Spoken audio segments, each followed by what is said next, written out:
Libro Más allá de la muerte, por Samael Aun Weor. Capítulo 8. El desdoblamiento. Pregunta número 1. ¿Qué es el desdoblamiento? ¿Ignora usted realmente lo que es el desdoblamiento? Entiendo muy bien, señorita, que su pregunta es sincera. El desdoblamiento es sumamente simple y sencillo. Es un fenómeno natural como el comer, el beber, etcétera, etcétera. Es claro que cuando el cuerpo físico está adormitándose, el alma se sale de éste y viaja por todas partes. Al regresar el alma, al meterse otra vez en su cuerpo, recuerda muchas veces los lugares donde estuvo, las personas con las que habló, etcétera, y a esto se le denomina sueños. Tal es realmente el desdoblamiento. Pregunta número 2. ¿Esto solo puede hacerse en sueños o también a voluntad? De todas maneras se necesita sueño para poder desdoblarse, aunque sea a voluntad. Pregunta número 3. ¿El desdoblamiento no es peligroso? Me parece que hacerse uno consciente de sus propios fenómenos naturales jamás puede ser peligroso. Uno debe hacerse consciente de los alimentos que come, de lo que bebe, del estado en que se encuentra su salud y también del proceso del desdoblamiento que ocurre en toda criatura viviente. Pregunta número 4. Explíqueme usted la técnica para poder desdoblarme. Quisiera ir a París a voluntad. Aquello que hace usted siempre en forma involuntaria, inconsciente, aprenda a hacerlo en forma voluntaria y consciente. Siempre se ha desdoblado usted. En instantes al estar dormitando, toda alma se sale del cuerpo en forma desafortunadamente inconsciente. Haga usted eso mismo, pero en forma voluntaria y consciente, repito. Cuando se sienta en estado de lasitud propio del sueño, cuando comience a dormitar, imagínese ser un fantasma sutil y vaporoso. Piense que se va a salir de su cuerpo. Comprenda que usted no es el cuerpo. Entienda que usted es un alma. Siéntase siendo alma y levántese de su lecho con suavidad, delicadamente, como se levantan las almas.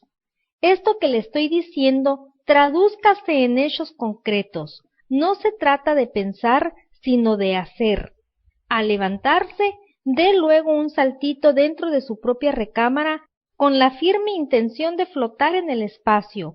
Así, es claro que si flota es porque ya está fuera del cuerpo físico. Entonces puede salir de su recámara y flotar en el espacio. Puede irse a París, a Londres o al lugar donde quiera. Mas si no flotare, es porque se ha levantado de su cama con cuerpo físico. Entonces métase nuevamente entre su lecho y repite el experimento. Pregunta número 5. Al flotar, ¿el cuerpo físico queda en el lecho? Quiero que usted me entienda. Es claro que si usted flota en el medio ambiente circundante es porque está fuera del cuerpo físico. En este caso concreto, debe usted comprender que su cuero ha quedado metido dentro de la cama y que usted está fuera del cuerpo y lejos de la cama. Pregunta número 6. Cuando uno siente flotar, debe pensar que viaja a un lugar determinado. Quiero, distinguida dama, que usted comprenda que no se trata de pensar, sino de hacer, que es diferente. Por ejemplo, yo estoy viéndola a usted sentada en esa silla. Mas si usted piensa que se va a levantar de esa silla y se va a la calle y no actúa, es claro que ahí permanecerá sentada en la silla. Acción es lo que se necesita. ¿Me ha entendido? Pregunta número 7. Eso es lo que me gusta de la gnosis, que todo lo que no entiendo me lo explican claramente. Eso es claro, a nosotros nos gusta la exactitud en todo, la precisión. Pregunta número 8. ¿Puede contarme algún caso concreto de desdoblamiento a voluntad? Con el mayor placer, distinguida señorita.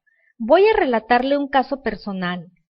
Quiero contarle a usted mi primer desdoblamiento.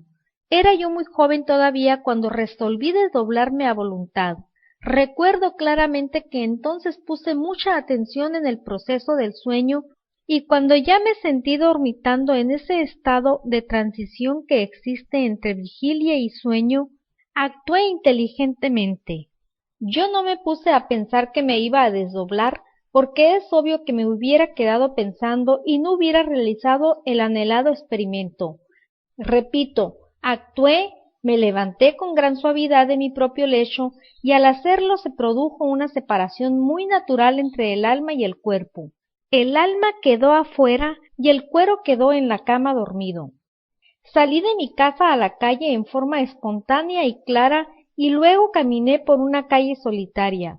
Deteniéndome en la esquina siguiente de la calle, reflexioné por unos instantes sobre el lugar a donde debía dirigirme.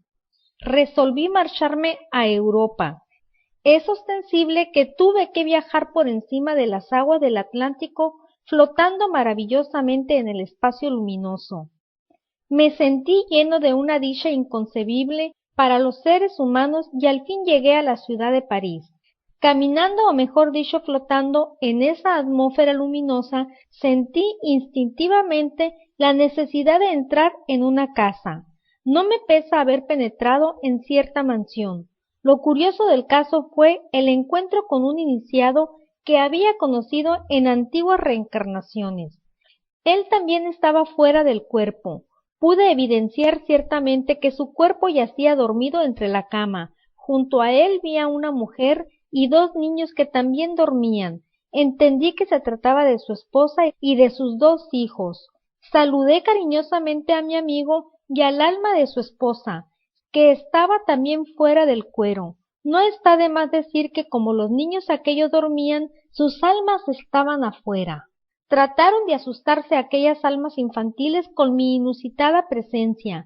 Comprendí la necesidad de retirarme para evitar que tales almas espantadas regresaran a sus respectivos cuerpos. Es incuestionable que si esto hubiera sucedido, los niños hubieran llorado entre la cama y el llanto habría despertado a mi amigo y a su esposa.